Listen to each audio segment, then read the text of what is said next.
How's it going? Good. How are you? Doing good. I joined that Hangout by clicking on the live link in the email. So I was like shouting at my screen. I'm like, dude, can you not hear me? And you're just like chilling, having a beer. Yeah, I'm kind of an idiot. Yeah, it happens. We'll get this thing figured out at some point. Right. All right. So I got my Mike's Hard Lemonade Mango to be able to do this review today. We're not sponsored by either of these companies, but I've got a Belgian white of a certain variety. We are not sponsored by.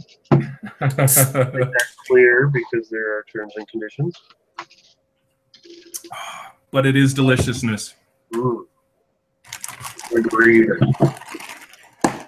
All right, so tonight we are reviewing Poltergeist, the new version, right? Yes, sir. And let me just get this out there. I'm not a big horror movie fan. I agreed to do it because we're coming up on Halloween. People might be interested in it, but I don't, in general, like horror movies. Yeah, and I see, and I'm the flip side of that coin. I grew up watching them, loving them, to the point with the most recent passing of Wes Craven. Just remembering things in the past that he did that I grew up with. So I love him. But going with that idea also, I feel like that the horror movies that I grew up with were much better than the horror movies that are coming out now. Agreed, because I think what killed the genre, to be honest with you, is The Ring. Yeah. It's turned into more of a psychological thriller than an actual horror movie. It kind of has, and I don't know if it's because some will say they're trying to make them too smart, and we just need to go back to just fancy free being gore. But I don't even think it's the gore. I think it's just, I don't know. It's the thought process. There's just not the scare factor anymore, and I have to wonder if it's because I've grown up and that's not there. But for instance, today's movie that we're reviewing. After we went to the theater and we saw it, we came back home so I could show Karen the old version, and I still love the old version more. There's just something about it. It's an original. It is. But granted, there's some aspects of it that, I think with technology today, they did some better work with it. But I don't know. For instance, the little girl, right? The main little girl in the old one. She was just there was something about her that was kind of creepy, Right. And you watch this version of the film, and you're kind of like, where is that creepy little girl? Where's that? The girl did a good job. I'm not going to give her, make it sound like she did a horrible job. But when you're comparing things, the other girl did a better job. Yeah, she just has a bad feeling about the house, but there's not really any creepiness about her. I think they cast someone that's too cute for the role. She's just a cute little girl, with pretty blue eyes, and she's just creeped out about the house. Yeah. So, funny story. I don't know if you knew this. I was reading about the old one when it came out, or the new one when the new one came out. Heather O'Rourke, who played the little girl from before, passed away at a young age. In fact, there's a couple of people that passed away from that film, and so they called it like the Poltergeist curse. And but I guess she was at like some luncheon, and the director, which I want to say was John Carpenter, no, Spielberg, sorry, Spielberg, was at lunch. He saw the little girl, and he was like, "I gotta have her. Like, you're gonna be in my film. You're gonna be the little girl that's the star," and like nailed it, right? Mm-hmm. So it looks like it's he was the producer, to clarify. The director was Toby Hooper. You're right. You're right. And then it looks like the girl that's playing in this one is Kennedy Clements or something like that. Clements. Yeah, she didn't. I don't think she held the movie, right? When you watch the old Poltergeist film, if no one knew what the name of the film was, you would be like, oh, that creepy one with the little blonde girl that talks to the TV, and everyone's like, oh yeah, I remember. That's yeah. And I don't think that they could do that with this girl. I don't think they could say, the little girl that talks to the TV, and no one would know. They would just be like, I think they would think of the old film. Or if they're from a younger generation, they've probably never seen it. Like you said that Karen's never seen the original up until recently. Yeah. So, and I'm kind of like, I'm just looking at IMDb right now, and there's some photos on the film, and even though I had recently saw the old one, there's things that I forgot. Like, okay, in the new film, they have the part where the two kids are in the bedroom and they're watching their toys stick to the closet door, right? And that's cool by itself, right? Even when we were watching it, Karen said, "Oh, I think that part's so funny."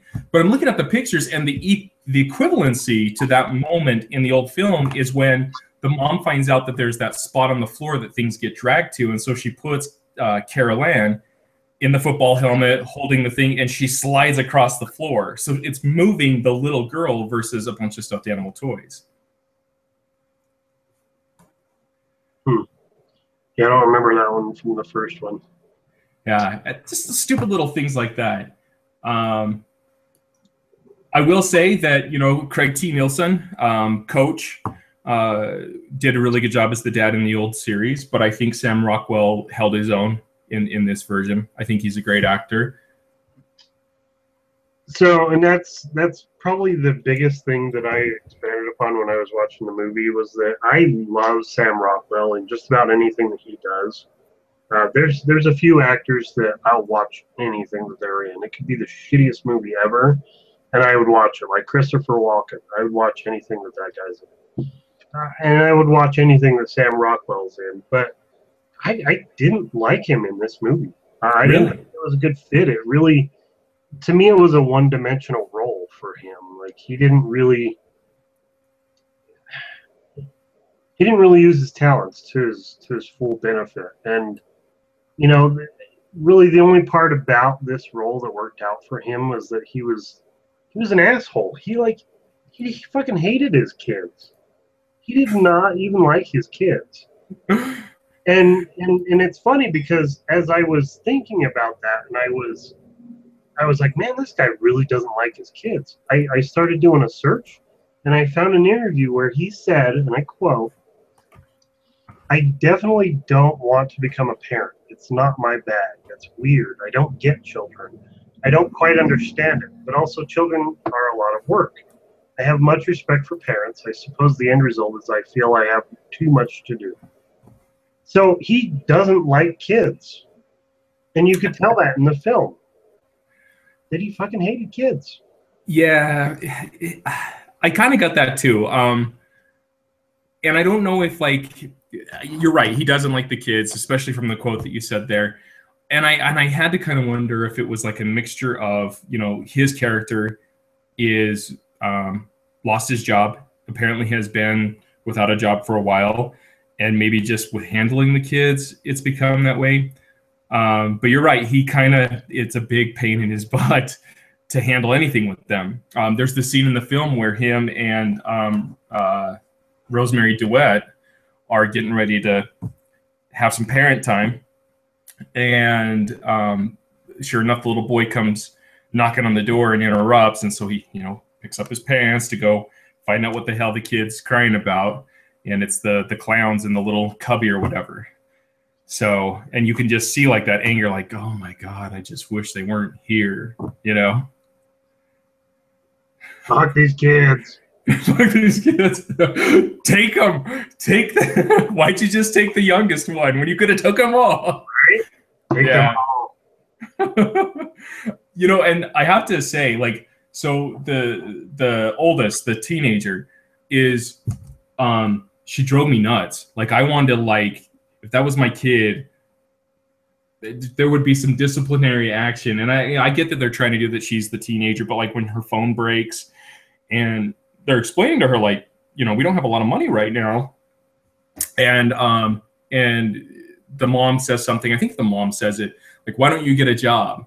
And the daughter's response is, I'll get a job when you get a job. Like, I would have slapped the shit out of that little girl. Right? Like, I'm like, oh, you little. So that being the case, right? You've got the little boy who cries about everything, and you've got the snobbish teenager. At some point, I'm kind of thinking, well, no wonder he doesn't want to have anything to do with them, because they're little shits. True. But yeah, it was it was good. So some other things that I kind of wanted to bring up about it. So I've already talked about that. I thought the boy was a bit of a whiner. I really didn't like the fact that he was just not only a whiner, but just weak, right? And I get that that's how the story's trying to carry through, is that they're trying to set this up as like he's got a lot of fear, he's got a lot of problems, and so later on in the movie, we're really going to show how he can overcome that. But like, for instance, they're out in the yard, and the dad's trying to make an effort finally to connect with his kids, and he's getting ready to play some baseball or trying to play some catch. And the kid doesn't want to have anything to do with it, right? He's afraid of playing the ball or getting hit by the ball. And then he's afraid of the tree. He's, there's just all this stuff. But then at the same time, then they're like, oh, but he's technologically inclined. And that kind of bugged me, because I was like, so what you're saying is, if you're a geek, right, if you like technology, then you're probably not going to be a strong guy and be able to play sports and not have fears, kind of thing. Like, they were trying to show two sides of the coin, until they mentioned that his mom lost him in the store, and that's why he's probably such a wuss. So I don't know. There's the part where the mom walks out of the room and he starts whining, nightlight, and so she goes in and turns on the nightlight, and I was just like, you guys are taking a little too far with the scary. What did you think? Yeah, I mean, I was a little conflicted about him, because he was so scared about everything. But yeah, when it actually came down to trying to find Madison and to save Madison, he's like, oh, well, there's ghosts in the house, well, let's go get her back, It was just really strange to me how he transitioned so easily from, oh my god, every little fucking thing is scaring the shit out of me, and then oh, there's ghosts. Okay, well, let's go get it. Yeah. And as I was watching the film, I was trying to think, okay, did they do that because they're saying that the store, which to me is, I can't count the number of times where I would be in the store and my mother would walk away and I just wasn't paying attention, right? And so I'd get a little freaked out. Mine wasn't because I was afraid I wouldn't find my mom. It was that when I did find my mom, she was going to tell my dad, who was going to beat my ass later for not sticking by her. So that was my fear. But the pivotal moment for him to become who he was that happened. And so I noticed that he started to change around when he realized it was his fault that she got taken in the first place, because he was kind of like, don't go to the closet, and then walks out of the room, and then lets it be. Right. Good point. What else did I have in here? So they're moving into the house, right? And right from the get-go, like right from the very beginning of the film, she's talking to something, right? She's in her new bedroom and she's talking to something in the closet. And I'm trying to decide if I like that or not, because I like movies that jump right into let's start giving you some of the scare factor, versus the old version where it was like, they've lived there for a bit, and then finally at night she starts talking to something. Mhm. So I like that because I think, and I was thinking about the same thing when I was watching it. But to me, it's like the reboot effect. You know, it's we already know what's going to happen. We've seen this movie maybe a dozen times throughout the last 30 years since it came out. So you don't really need to build on any characters. You don't need to build on a story. You know what's going to happen. So we might as well just jump right into this. That's sort of what I took away from that. But I like that, you know, because there's really no sense in building up these characters so that you give a shit about them before they like kill them off or whatever. You know, there's really no point. that makes sense. I didn't think of it that way, but that's a really good point. And I think that I would have been complaining that they did take so long to get into it when we already knew it. So yeah, I think maybe you're right on the money. I think the director was like, what they know what's going to happen. We might as well just jump right into it. Speaking of them jumping into it already, I noticed that later. So Jared Harris plays Kerrigan Burke, which is like the guy that investigates houses and cleans the houses. And first of all, call out on him. So I knew I recognized him from somewhere.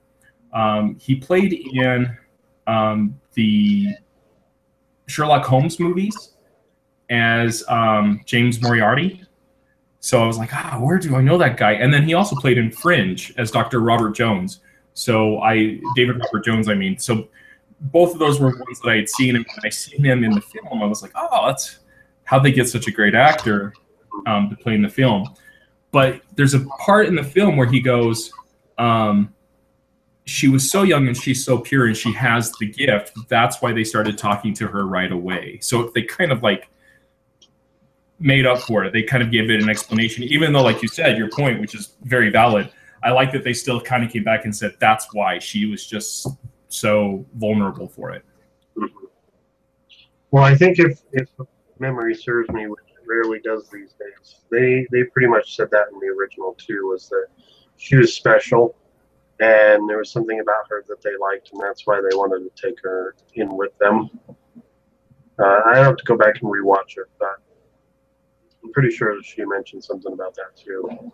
Yeah, he's been in a ton of things. I recognize him from quite a few things. Although I couldn't remember what at the time. I'm looking at it now. I'm like, yeah, I've seen a ton of the movies this guy's in. Lincoln. I've watched a couple episodes of Fringe, but I don't remember him in Fringe. But he was in Ocean's 12, Resident Evil, Apocalypse. He's Mr. Deeds. He's been in a lot of things. He's been around for a long time. I forgot he was in Mr. Deeds. Holy crap, that's right. Huh. Yeah, I mean, he's got a great, almost to the point where I'm like, how did they get him to do the film? Because everyone else is, I don't know. Like, I guess you could argue that Sam Rockwell is a high-rated actor, but I think of him more in the context of I could see Sam Rockwell accepting this, whereas Jared Harris would be more like, this is beneath me. I don't know why I feel that way, but that's just I don't know, just the opinion I get. Well, if a Sandler film wasn't beneath him, I could see that a reboot of a horror movie would be beneath him. That's a good point. That's a good point. I mean, that was the Sandler heyday, you know, when everything Sandler put out was good, but it's still a Sandler movie. You know, it's going to be stupid on some level. True. The thing that kind of got me is, and again, I'd have to go back and watch the film because I remember there was a similarity in the old film that I forgot about, but Zelda Rubinstein, who plays Tangina in the older one, to me is always just someone that I remember, like that little old lady who knows about the spirits or whatever, right? House is clear. Right? And she's just weird. Like, she's like a munchkin from Oz comes to yeah. In fact, I was going to look at her and see if she was actually a Munchkin, because I'm not. I kind of feel like she was. I know she's super short, and I thought she was dead. And she was recently in a show that we watch, and I was like, "Oh my god, that's the Poltergeist lady! She's still alive."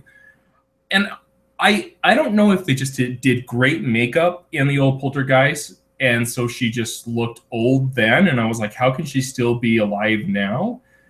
But she's still alive. She died in 2010. Did she? Oh, you're right. January 27, 2010. What did we watch? And I was like, holy crap, she's in that. It's not the scariest places on earth. It was Southland Tales. Have you ever seen that, by the way? I have not.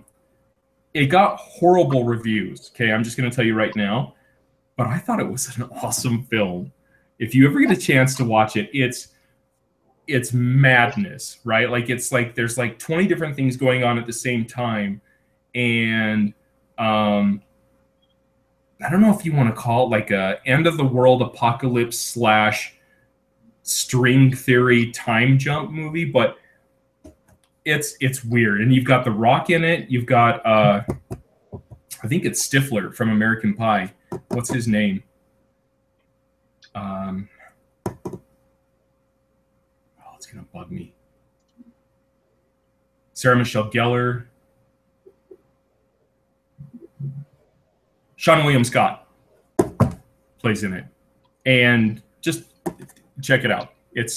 I love it, but a lot of people hate it. It's one of those things where a lot of people wrote terrible things about it and hated it, and then you actually loved it for some reason. So she definitely was not in The Wizard of Oz. In fact, Poltergeist was the fourth thing she was in. Oh, really? Yeah. So that pretty much made her career was Poltergeist. Have you ever seen Under the Rainbow, the movie right before it? No.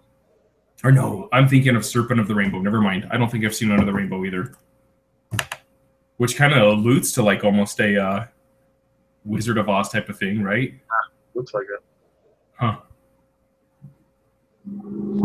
But so comparing, Jared to her, I kind of miss her, but I think they both kind of held their own in it. The other thing that I have here is that we talked about the house is clean. The lost people, like she talks about the lost people, and that just kind of lingered on to me. In fact, I joked to Karen, I was like, oh, like the Lost Boys, like is she like Peter Pan or something like that? Or so I don't know. That kind of hit me. It's just something that stuck out. I have to say that I love that they kept the evil clown in there. So I talked about earlier how the boy comes and runs in because he finds the cubby. I've watched several of like those movie or shows where they talk about movies from the 80s or 70s or whatever, and they talk about things that stood out. And every time Poltergeist comes up in any of those, they talk about the clown scene in the old one. And I thought it was really good how they kept that still alive in the new one and made sure that there was an emphasis on that point of how the clown comes after him, because there are people that have nightmares about clowns because of that film. I had nightmares about clowns. I don't know if it was because of that film, but I can tell you that I don't like clowns. Yeah, I don't have a problem with clowns in general, but creepy clowns like the ones that were in this movie, definitely. And the original, I mean, he wasn't too creepy until the end when he wrapped his arm around the kid's head and he had the evil face on him all of a sudden. Yeah. I remember when I was a kid, that freaking the shit out of me. Hell yeah. Well, and so in the new... like there's a bunch of clowns and they're all scampering around the room, and every time he looks at them, they stop. That wigs me out. Right. That wigs me out.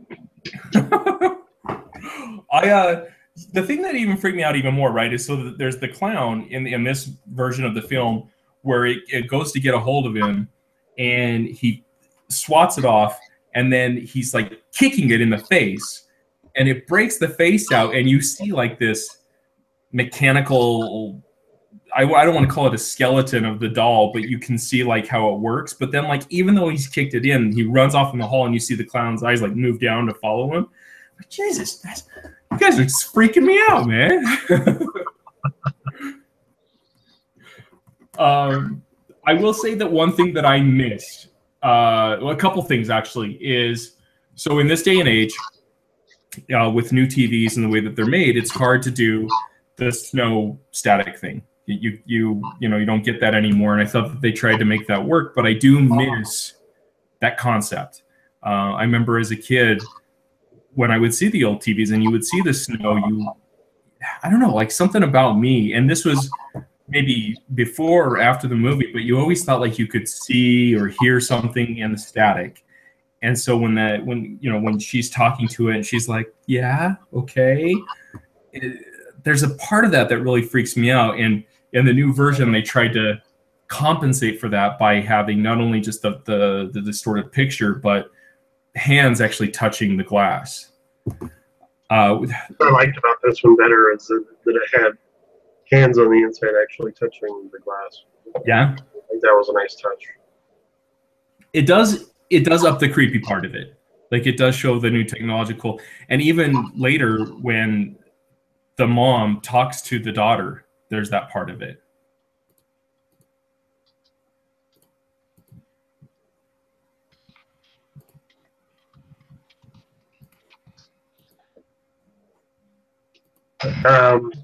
Yeah, and that leads me to one of the notes that I took is the special effects. Like, I think they did a pretty good job in the 80s when it first came out. Like, I think it was 1982, if I'm not mistaken. They actually did a pretty good job on the special effects for the time. It blew the special effects away that were in E.T. Don't shoot me for that, but they came out about the same time. They're within a similar time frame. So they, the spirits that were coming out of the closet were pretty detailed and stuff. And I don't know if maybe I saw a digitally remastered one, so maybe it just looked better because it was digitally remastered. But a lot of the effects were cooler. Like they were able to freeze the kid in, like when he was trying to run down the stairs and they froze him. Yeah. And then a tree branch comes around the corner and grabs him. Yeah. That was pretty badass. That was dope. I actually wrote that down. That's awesome that you bring that up. I have to admit, in fact, when we were watching it, I was streaming it through our server, and I thought, damn thing froze again, So I thought it was good. I thought that part really stuck out to me as well.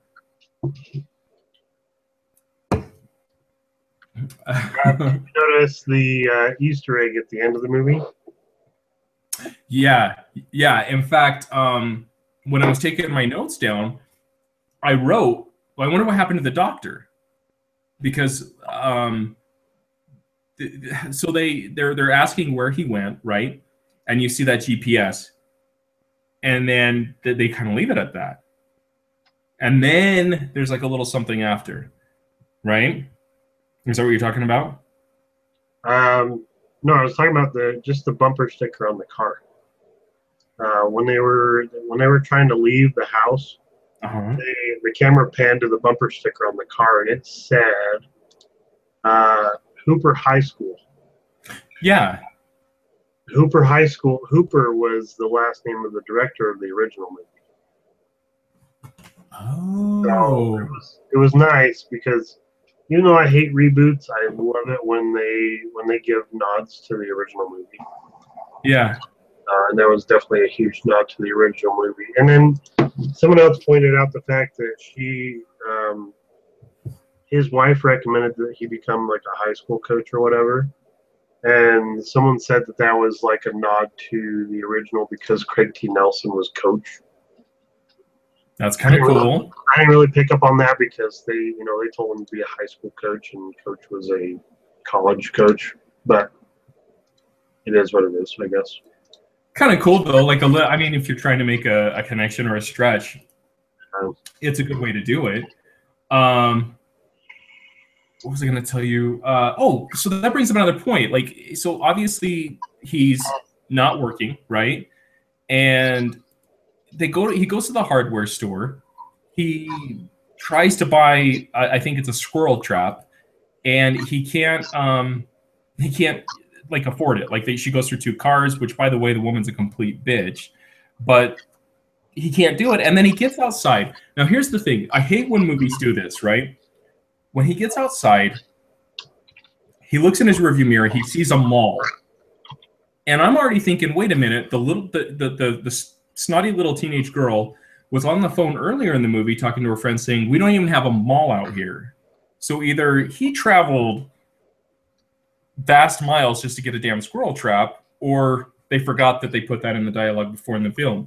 So that bugged me. The second thing that really bugs me is that he has no money, and next thing you know, he's coming home with Pandora for the wife, pizza for the kid, a new phone for the girl, and he jokingly says, oh, I robbed the bank or I stole it. Because he found a card that worked. Is that what it is, you think? Or that's all I took from that, is that, you know, they found the card that worked, and, you know, we had a balance available on it, so we used it.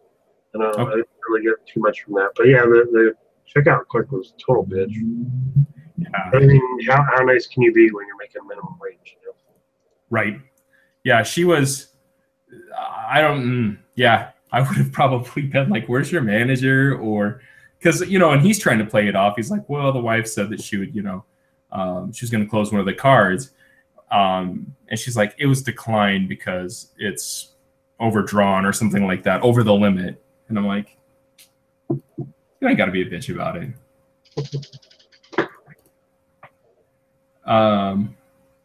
This is the store. I'm just kind of checking off some of the things I wanted to talk about here. The other thing I miss is, so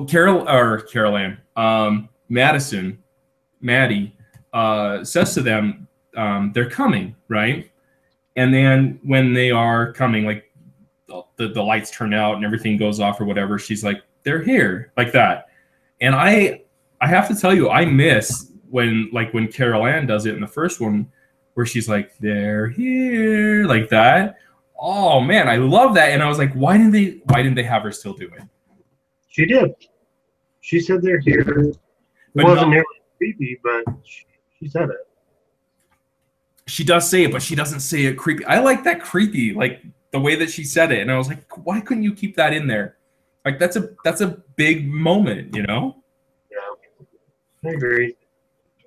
I got an autoplay right running. So one fact that I found, but I was trying to actually find some information to back it up, was that the house that they filmed in there was a claim that it was actually haunted. I'm trying to find some information about that. I've been looking all day and I haven't really found anything about it, so I'm starting to think it's bullshit. Mm. Was it like in a blog that you had seen something, or like No, it was one of the trivia things on IMDb. Oh, okay. Let's see. Oh, here we go.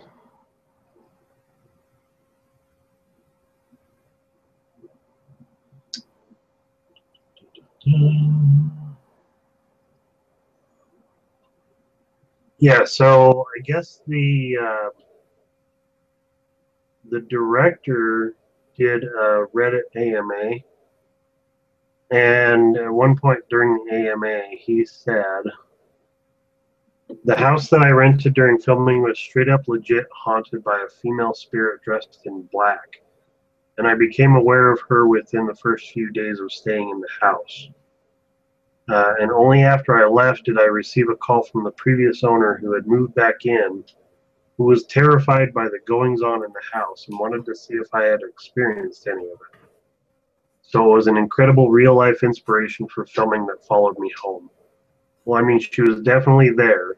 It didn't follow me back to Los Angeles, but it followed me from set back to where I was sleeping during filming. So. And so this is Gil Keenan? Yeah. Keenan? That's kind of cool, though. It'd be nice if like some of the other actors or actresses would have said like something to back it up. Like, wow, we had some weird stuff happen. Right. Because you sort of have to wonder about the legitimacy of that claim. You know, if it's only one person that's making it, and they were all in this house, there's got to be like 30 people in the house, you know, including cast and crew, and nobody else said anything. Yeah. Maybe he was trying to hype the film, and maybe it really happened, and the rest just wanted to let it be or something. That's cool, though. That's interesting to know. Huh. I love that kind of stuff, though. That's cool. Yeah. Gives a lot more authenticity, I think. Yeah. Trying to get more hype around it, trying to get people to know that like there might be a little bit more going on. I'm just looking here. A couple little things that I didn't notice the first time I saw the film, and the second time was when things start going awry, like when they're more to coming versus being here. That one morning when he's getting ready to go out to the store to buy stuff, you notice that Mom and Maddie are out in the yard planting flowers, and the little boy finds a bone, right? When he comes back, I never noticed that the flowers were dead. I didn't either. Yeah, and so I thought that was interesting because he stops on the way that when he's coming in, like he gets home, he's got his hands full of all the stuff. He stops, he looks down, and then he walks on. And I was like, why does he do that? And then I realized, oh, holy crap, okay, they're implying that like death is starting to slowly seep in, and that's why the flowers are dying. That's why Mom had the washer leak the goopy stuff, is because they're starting to finally come in a little bit more. It's just something interesting that I kind of saw, and I was like, oh, I never saw that before.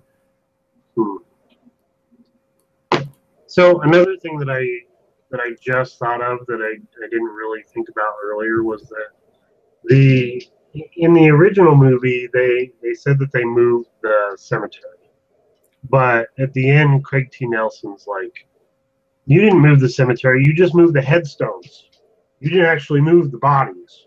Mm-hmm. You know, and he freaked out about that. They didn't really expand upon that at all in the new reboot. Not too much. Only at the dinner did they mention a little bit about it. They talk about how they moved the cemetery, and they're like, oh, they just moved it up the road, no big deal kind of thing. And people can go see their families. And then I can't remember if it's during the dinner conversation or a different scene where they say this is kind of the same thing. Oh, they only moved the headstones, not the bodies. But you're right. They don't dwell on it as much as the old one did. Did they say that in the reboot? I don't remember that.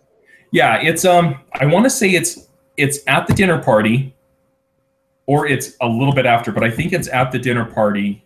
No. It's a little bit after that, because it's when the investigators are coming to the house, and he mentions it to the lady about they moved the cemetery, and something about like I think they just moved the headstones, or one of the little the guys, the boys that are like her co-worker says something like they only moved the headstones, something like that. But it's quick, right? Like it's like, let's not focus on it, let's throw it in there and then move forward.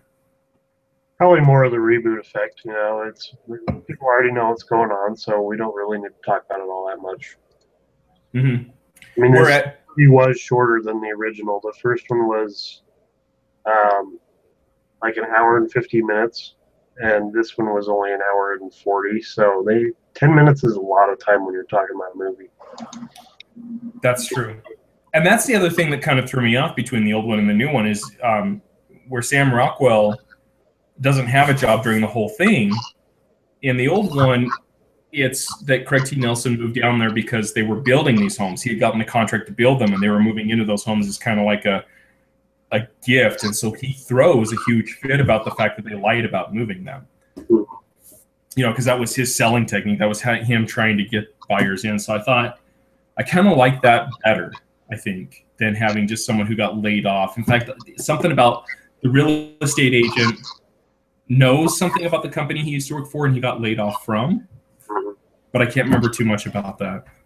Yeah, because I mean, if you just got laid off from a job and your wife works from home, she's a writer, how are you buying a new house? You know, were you already under contract? Did you close before you lost your job or something?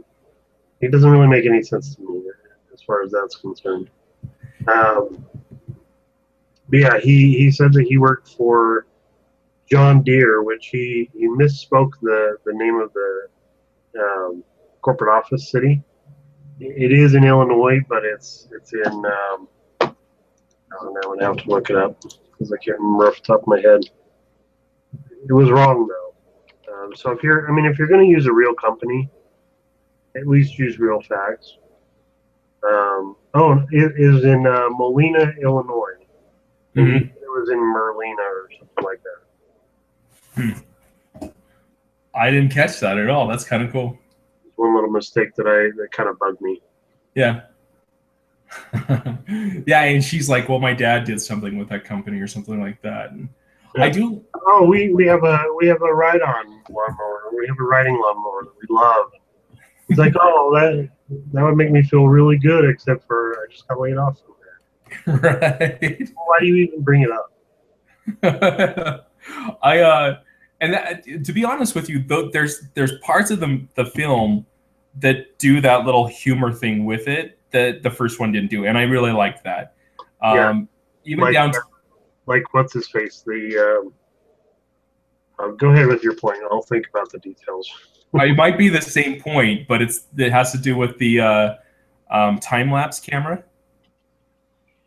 No. No. Okay. So, and this is in the old one too, but it's not as comical.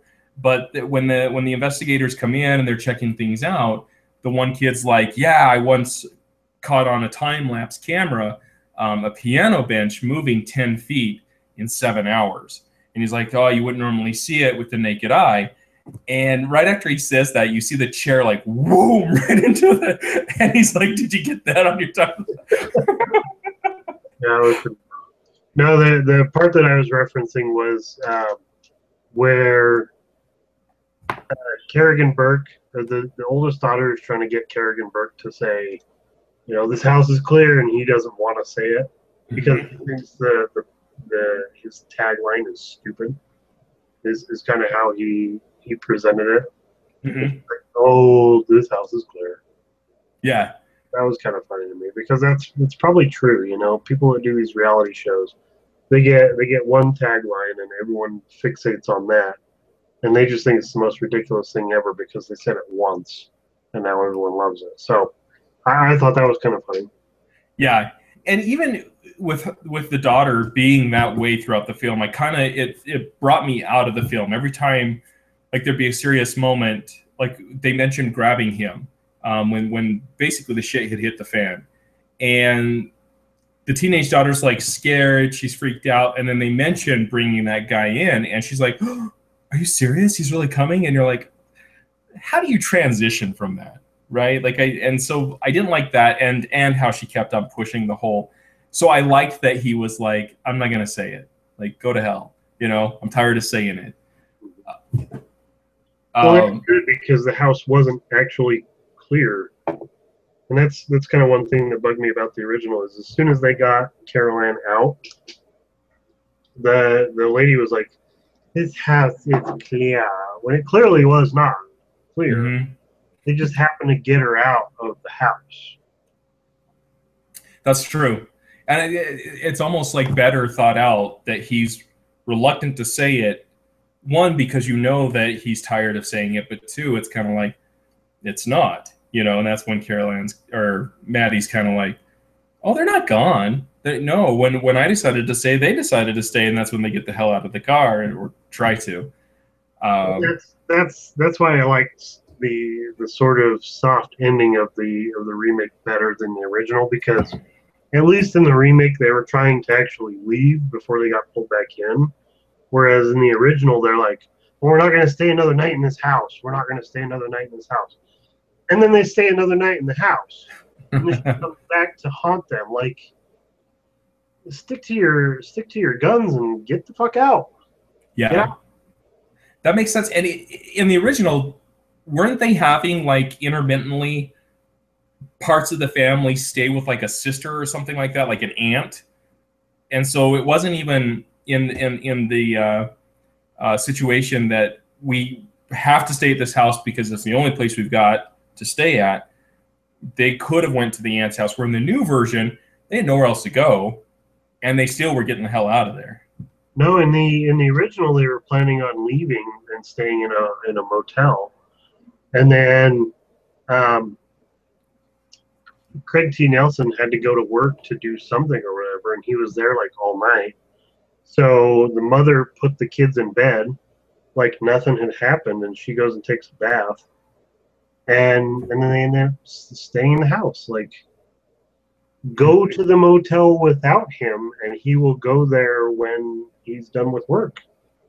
Why would you stay the night if you say you're not going to stay another night in the house? That makes a lot of sense. That kind of bugged me. Yeah, and you have to kind of think about. I wonder if it was the time, like, I mean, I hate to say it, but like in this day and age, women are more independent, right? A woman would go and say, "Let's get the hell out of here. Let's get the kids. Let's go here." And I have to wonder if, like, back then, it was more of the dad led the family. The dad had to be there for every step of it. You know, he held all the credit cards, he held all the money, and I wonder if that was the thought. You know, Probably. It's weird when you think of it that way, though. Another part of the movie that I really liked is everything's bad that's happened, right? Maddie is missing.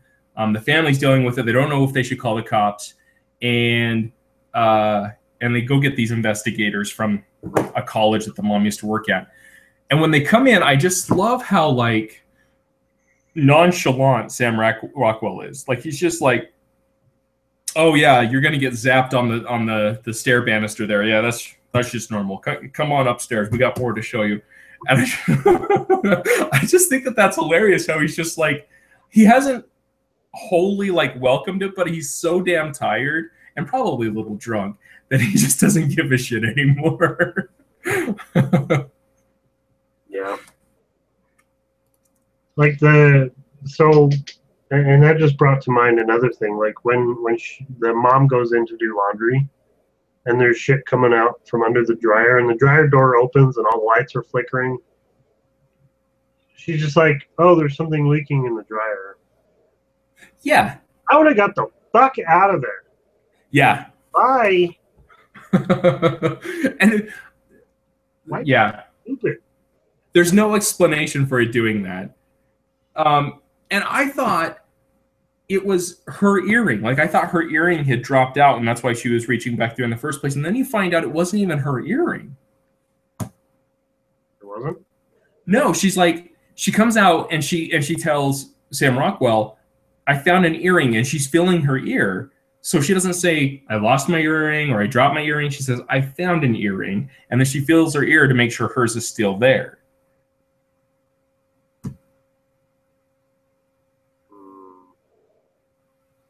I swear, like, her earring fell out, and she said that she was trying to get her earring. It fell behind the dryer, and he's like, "Oh, well, I'll get it tomorrow." Maybe I may have missaw it.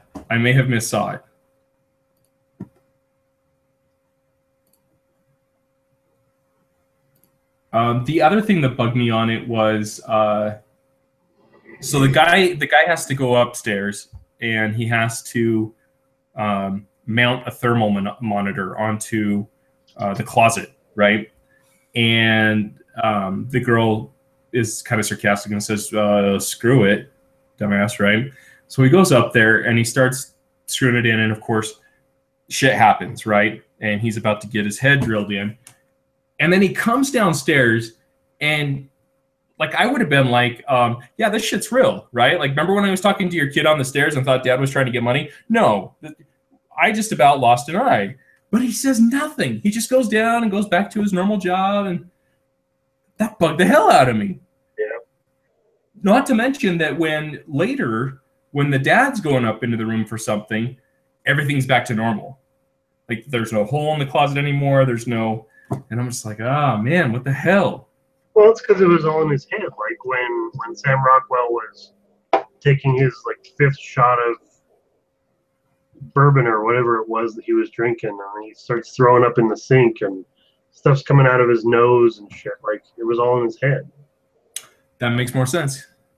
That would make more sense. So they put that whole closet scene where he drills through the hole and suck his arm in, and that was just all in his head. It didn't actually happen.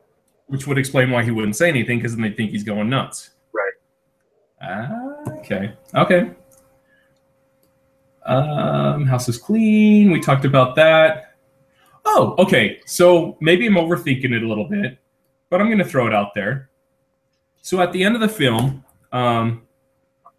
they do like this little part, a little bit after the credits, a little teaser, and you see that the doctor and his used-to-be wife are working together, right? And so my first thought was, oh, well, they got back together. Like whatever happened at the incident, they found him on the GPS, and they're going back and they're working together now. And then they kind of make fun of that thing that you were talking about, where he's like, the house is clean, or this house is not clean, or whatever. And she's like, oh, are we not using that? And then it just kind of goes to the credits. And that's what I thought the first time I saw it. But then I thought, I was writing down what happened to the doctor, right? They show the GPS, what happened to him, what's going on. And then I thought, what if the clip that they're showing is back when they used to work together? Like it was like a precursor footage. I didn't watch the credits at all. I stopped it as soon as the credits started, so that I could go back and check out some things in the original film.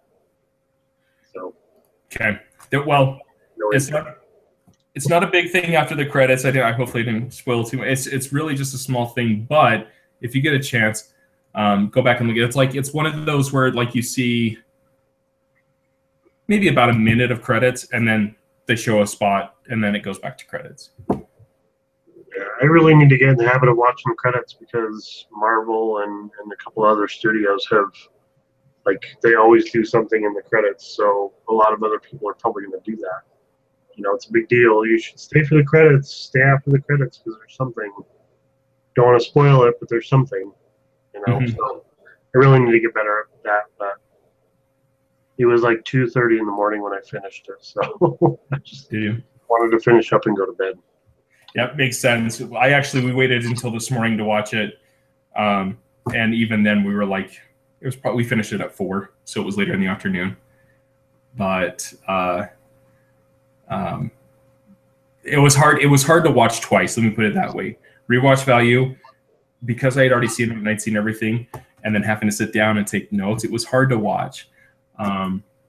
And that kind of leads me to believe, that leads me to the fact of like, there's a way that I rate films, or give it a rating based off of rewatch value. And now that I had to sit down and rewatch it again, I can tell you that like it lowers my value a little bit, you know? Well, and I feel that way about horror movies in general, you know, because part of the draw of horror movies, for me at least, is, you know, draw people into the story, scare the shit out of them, and then move on. You know, it ends up being okay. But once you've watched it once, you know what's going to happen. Right? So, to me, there's little to no rewatch value, and then it's doubly so when it's a reboot, because you especially know already, you know, at least the premise of the film, even though the details may change. You already know what's going to happen, so that really, really kills the rewatchability. That's true. And I was thinking as you were saying that there really isn't a lot of films that especially scary, that I can sit down and watch again. There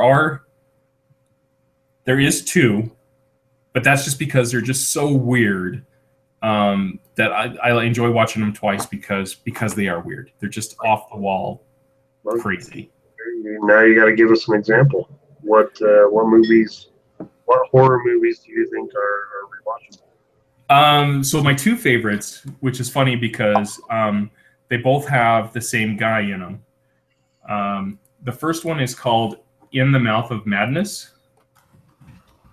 And it's an old film. It's kind of hard to find. It came out in 1994. And Sam Neill is the main actor in that film. And he also played in another film called Event Horizon. Both films I absolutely love. They both star him. To give you a little synopsis, the In the Mouth of Madness is about, imagine, if you will, like Stephen King, right? A writer like Stephen King, but you never meet him, you never get to talk to him, you just, as a book contractor, you know that he sends in a book on the contract date flawlessly. And recently he's missed his contract date, and he's never been late. So they hire Sam Neill, who's kind of like this investigator, to go find him. And he's like blown away because he's like, well, you don't know where he lives. You don't know. And they're like, no, he writes the books. He sends them to us. We publish them. We all make a lot of money. Everyone's happy. So they're like, you need to find him. We don't know if he's dead. We don't know. And at the same time that he's on his journey to find this guy, which, by the way, is just crazy how he figures out where he should start looking. But there's other stuff that's going on that's just crazy as well. And I'm going to leave it at that. Every time I watch it, I love it. And I still know what's coming up, but it's madness, like the name of the movie says. The other one is Event Horizon, which has got Morpheus. What is his name? Lawrence Fishburne. Lawrence Fishburne, yeah. So basically what's the premise of this film is Sam Neill is a scientist, and he has created a way to travel through space quickly, right?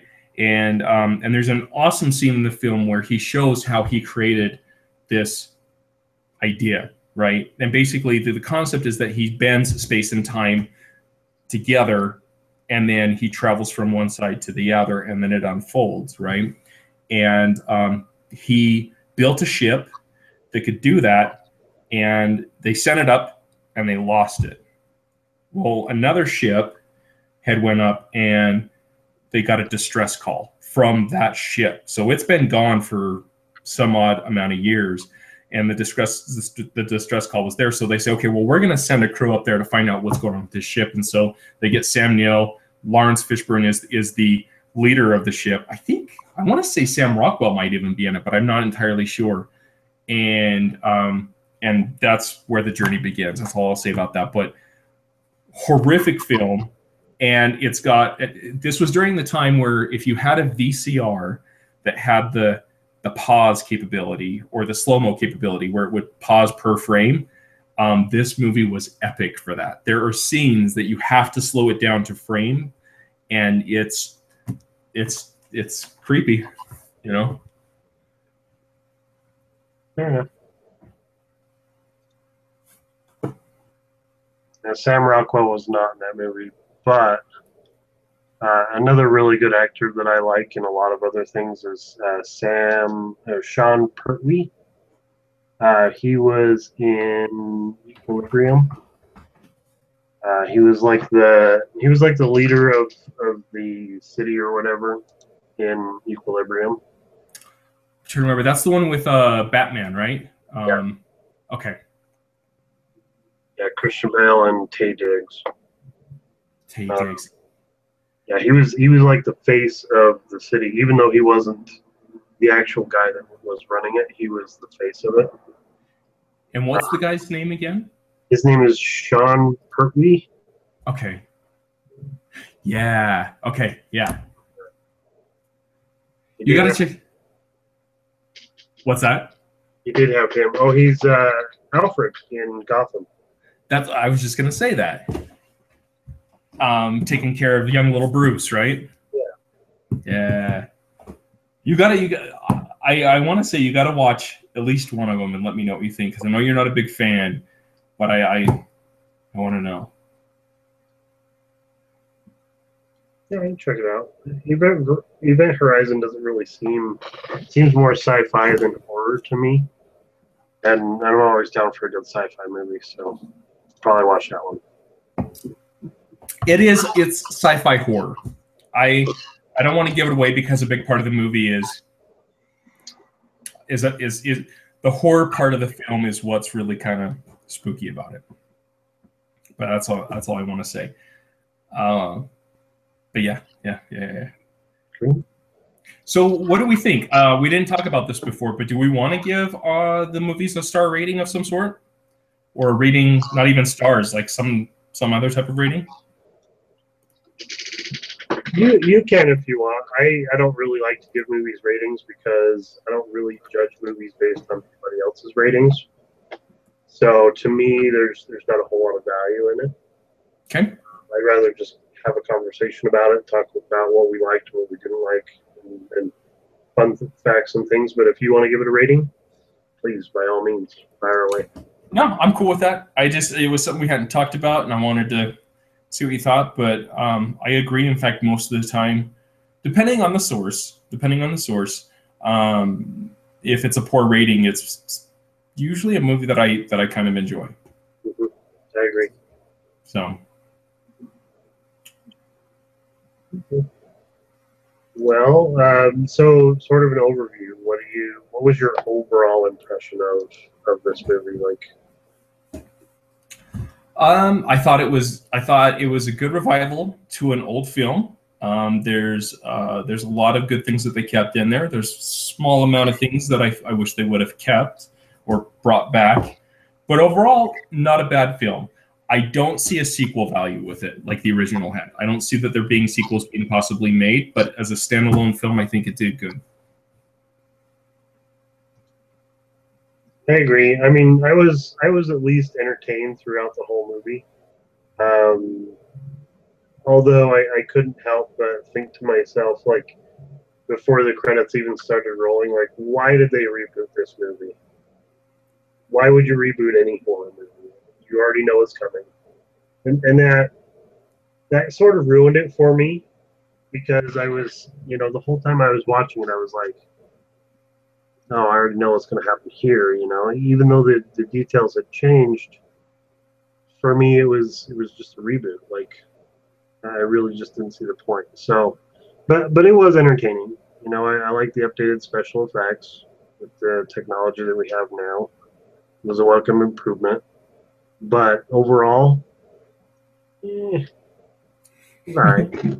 Right. So, what do you think is going to be our next film then?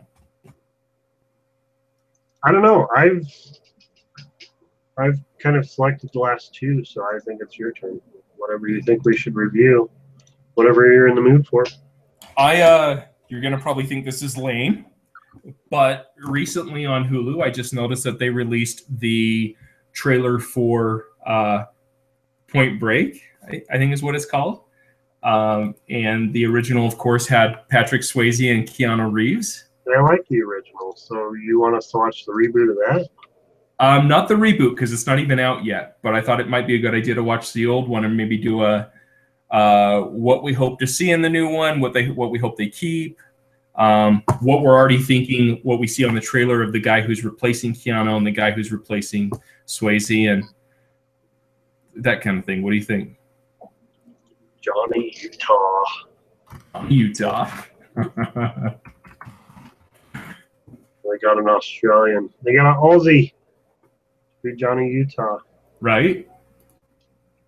It's a bunch of names I've not seen before, to be honest with you. And I don't know if it's just I've been out of the loop, but they got a bunch of nobodies. Delroy Lindo, I know. And he's probably not even a main character.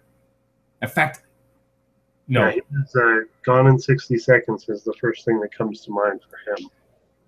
And I'll bet you he plays the guy.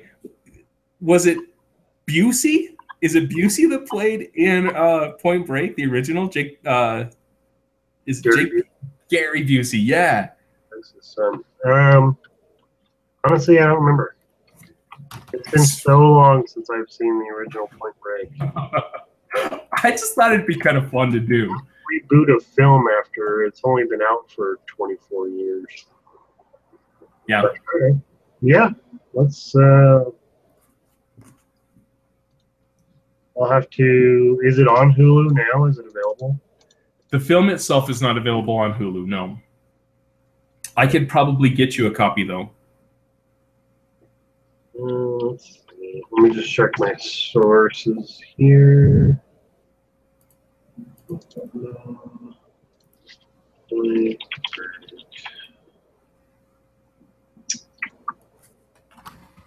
Yeah, I can get it. Yeah. Okay. All right. Okay. So. Yeah. Let's do that. All right, and then be thinking. So I cheated a little bit. I saw the trailer and I was like, man, I should see if he wants to review the old one. So be thinking this week what you think the next one will be beyond this, and then we will meet next Sunday and talk about Point Break. Sounds good. All right, man. Well, that's all I got. Was there anything else that you had? I got nothing. Madden 16 should be coming in tomorrow in preparation for our drunk gaming session. Awesome. It'd be fun. I look forward to that. And schedule date for that. I know we talked about it before. Are we thinking the weekend of the 26th, 27th? Like 26th on a Saturday, or were we thinking the 3rd? I think you said you had something going on the 26th. Of course, you would mention that, and then I would not remember. I believe we were planning on the 3rd. The 3rd. Okay. You're probably right. I'm very bad at that kind of stuff, to the point where I actually use the calendar on Google. So that's where I'm going right now to see. Oh, that's right. I was mentioning that I have a new class starting the 28th that I have to attend to. So it would be best. But you had made a good point. You said, let's not do it on a Sunday. Let's do it on a Saturday. And that would leave me Sunday for recovery. So if you want to do it on the 26th, I'm fine with that. But we can also do it on the 3rd. Okay. We'll talk about it in the next couple of days. Sounds good. And we'll plan it. Okay. Cool. All right, man. All right. Well, good chatting with you. I'm going to go eat dinner now. All right, man. Enjoy your meal and enjoy Point Break. We'll meet next week. All right. Later. Laters.